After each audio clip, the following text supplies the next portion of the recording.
नमस्कार। तो कुंभ राशि वालों के लिए अप्रैल 2026 का महीना कैसा रहने वाला है? अगर यही सवाल मन में घूम रहा है तो बिल्कुल सही जगह है।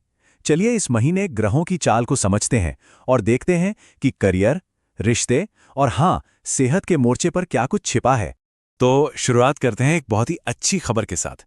इस महीने जो सबसे बड़ा पॉजिटिव असर देखने को मिलेगा वो आ रहा है सूर्य की तरफ से, और ये बेहतरीन रिजल्ट्स लेकर आएगा। हाँ, एक बात और है, मंगल ग्रह से बहुत ज्यादा फेवर की उम्मीद नहीं रखनी है। तो इस एक पॉजिटिव नोट के साथ चलिए आगे बढ़ते हैं और देखते हैं कि बाकी ग्रह क्या कह रहे हैं। तो सबसे पहले बात करते हैं करियर और पढ़ाई लिखाई की। देखिए, ये महीना काम और एजुकेशन के मामले में समझ लीजिए कि धैर्य की एक परीक्षा लेने वाला है। मतलब मेहनत तो करनी है, पर शांति और सब्र के साथ। और यही है इस पूरे महीने का मूल मंत्र। चाहे बात नौकरी की हो या अपने किसी भी काम की, कोई भी बड़ा फैसला लेने में जल्दबाजी तो बिल्कुल भी नहीं करनी है। याद रखिए, शांति और धैर्य से लिया गया हर फैसला ही सही साबित होगा। तो फिर वर्कप्लेस पर गेम प्लान क्या होना चाहिए? देखिए, 3 खास बातें हैं जिन्हें ध्यान में रखना है। पहली बात, अपने काम में लापरवाही की तो कोई गुंजाइश ही नहीं है। दूसरी, हो सकता है कुछ ऐसे काम भी करने पड़े जो शायद पसंद ना हो, लेकिन उन्हें भी पूरी जिम्मेदारी से निभाना होगा। और तीसरी बात, जैसा कि हमने पहले ही कहा, मंगल का असर कुछ खास अच्छा नहीं है, तो हर चीज को अपने हिसाब से चलाने की कोशिश में ज्यादा एनर्जी वेस्ट नहीं करनी है। अच्छा, अब बात करते हैं स्टूडेंट्स की। ज्योतिष के हिसाब से पंचम भाव में बुध की कमजोरी दिख रही है। इसका सीधा सीधा मतलब यह है कि इस महीने पढ़ाई पर एक्स्ट्रा फोकस की जरूरत पड़ने वाली है। अगर आसपास का माहौल शांत हो, पढ़ाई के लायक हो, तो कंसंट्रेट करना काफी आसान हो जाएगा। तो एक अच्छा स्टडी रूटीन बनाना इस महीने बहुत काम आने वाला है।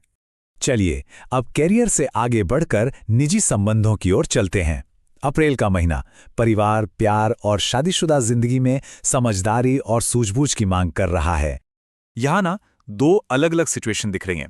एक तरफ है पारिवारिक जीवन, जहां बड़ों की सलाह को अनदेखा करना या अपनी मनमानी करना रिश्तों में खटास ला सकता है। अगर समझदारी से काम लिया तो बृहस्पति की कृपा भी मिल सकती है। और दूसरी तरफ जो लोग किसी सीरियस रिलेशनशिप में हैं, उनके लिए यह महीना काफी हद तक अच्छा रहने वाला है। लेकिन हाँ, जो लोग शादीशुदा हैं, उन्हें अपने रिश्ते में थोड़ी सावधानी बरतने की जरूरत होगी। और अब बात करते हैं पैसे और फाइनेंस की। देखिए, अप्रैल का महीना आर्थिक मामलों में मिला जुला रहने वाला है। मतलब कहीं से फायदा होगा तो कहीं थोड़ा ध्यान देने की जरूरत भी पड़ेगी।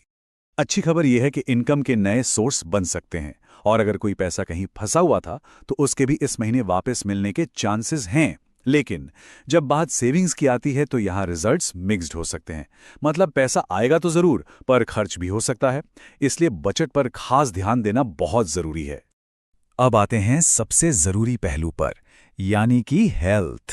इस महीने सेहत को लेके थोड़ी सावधानी तो बरतनी होगी, खासकर महीने के एक पर्टिकुलर टाइम में। लेकिन घबराने की कोई बात नहीं है, क्योंकि इसके लिए एक बहुत ही आसान उपाय भी है। ये जो स्रोत है, ये बताता है कि ग्रहों का एक खास कॉम्बिनेशन, एक संयोग बन रहा है, जो इस महीने सीधे तौर पर हमारे खाने पीने की आदतों पर असर डाल सकता है। तो इन तारीखों पर जरा ध्यान देना होगा। 2 अप्रैल से लेकर 14 अप्रैल तक का जो समय है, वो खास तौर पर इंपॉर्टेंट है।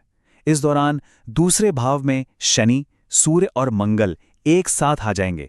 इसका मतलब ये है कि आसमान में ये तीनों ग्रह एक दूसरे के बहुत करीब होंगे, और ज्योतिष में इसका सीधा असर हमारे खान पान पर पड़ता है।